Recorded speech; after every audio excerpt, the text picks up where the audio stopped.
కాంగ్రెస్ అనుకూల భావజాలం నుంచి బయటపడిన నాడే ప్రజారాజ్యం పార్టీకి మనుగడ ఉంటుందని ఆ పార్టీ నుంచి తెలుగుదేశం పార్టీలో చేరిన తమ్మినేని సీతారాం అభిప్రాయపడ్డారు. పీఆర్పీ పోరాట పటిమను అలవర్చుకోవాలని సలహా ఇచ్చారు. గతంలో టీడీపీలోని కొందరు నాయకులతో తనకున్న పరపచ్చాలు సమసిపోయాయని, ఇక ముందు సమన్వయంతో సాగి జిల్లాలో పార్టీకి పూర్వ వైభవం తెస్తానన్నారు. ఏడాది కాలం తర్వాత సొంత గూటికి చేరిన తమ్మినేని సీతారాం ఈటీవీతో ప్రత్యేకంగా మాట్లాడారు. పార్టీలో చూసినట్లయితే మీ తమ్ముళ్ళు సైతం మళ్ళీ తిరిగి పార్టీలోకి వచ్చిన వాళ్ళు సీనియర్లు కారు, జూనియర్లు అవుతారు. వాళ్ళు వెనక వరుసలోనే ఉండాలి అంటే పార్టీ పదవుల విషయంలో దీన్ని ఎలా అర్థం చేసుకుంటున్నారు మీరు? నేను ఒకటి అడుగుతున్నాను, మీరు చెప్పాలి. ఒక తల్లికి పుట్టినటువంటి వాళ్ళు పెద్దవాడు, చిన్నవాడు, మధ్యవాడు అని ఉంటారు. గొడవలు వచ్చాయి, విడిపోయినారు.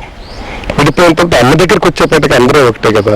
అమ్మ పెద్దవాళ్ళని ఎవరో పెద్దవాడు అంటది, ఎవరో చిన్నాడనే పిలుస్తుంది, అంతే కదా. ఇది కూడా అంతే. ప్రజారాజ్యం అధ్యక్షుడు చిరంజీవి చూసినట్లయితే పార్టీ పదవులు కోరి వచ్చిన వాళ్ళు, అలాగే ఇక్కడ ఎమ్మెల్యే పదవులు కానీ మిగతా అట్లాంటి పదవులు ఆశించి వచ్చిన వాళ్ళు అవి అందకనే ఇప్పుడు పార్టీని వీడుతున్నారని కొన్ని విమర్శలు చేస్తున్నారు. దాన్ని రైట్. ఇప్పుడు తెలుగుదేశం పార్టీ నుంచి నేను లేదు కళా వెంకటరావు గారు, లేదు మన దేవేంద్ర గౌడ్ గారు, విద్యాధర్ రావు మేమందరం వచ్చాం. సరే, దేవేంద్ర గౌడ్ గారు, పెద్దిరెడ్డి వాళ్ళంతా వచ్చారు. తర్వాత మేము ఇప్పుడు వచ్చాం.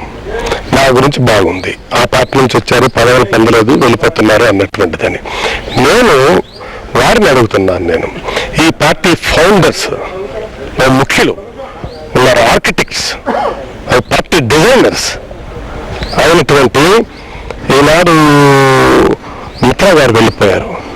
వారి గురించి ఏం చెప్తారు? Parakala Prabhakar, one of the architect, వారు వెళ్ళిపోయారు.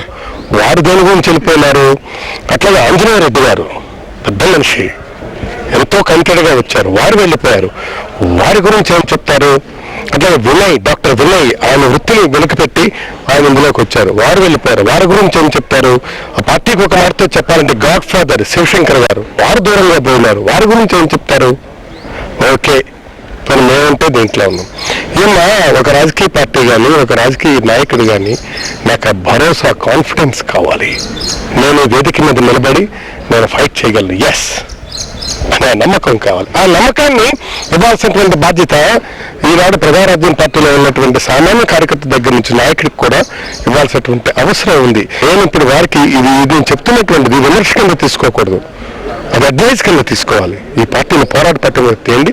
కాంగ్రెస్ పార్టీ అనుకూల భావజాలం నుంచి బయటపడాలా. అయితే ప్రజారాజ్యం పార్టీకి కాస్త భవిష్యత్తు బతుకుంటా. లేనప్పుడు ఈ విధంగా పోవాలనుకుంటే నా అభిప్రాయం నాకున్నాయి. అంటే పొరపక్షాల ద్వారానే పార్టీని వీడాలని చెప్పారు. అంటే ఇప్పుడు ఆ పొరపక్షాలన్నింటినీ కూడా అధిగమించి పార్టీ కోసం ముందుకు వెళ్ళాలంటే అలాంటి కోఆపరేషన్ కి పార్టీలో మళ్ళీ దొరుకుతుంది అనుకుంటున్నారా? తప్పనిసరిగా ఇప్పుడు దాని మూలంగా, పొరపక్షాల మూలంగా ఏం జరిగిందో, ఫలితాలు ఏమిటో అందరం చూసాముగా.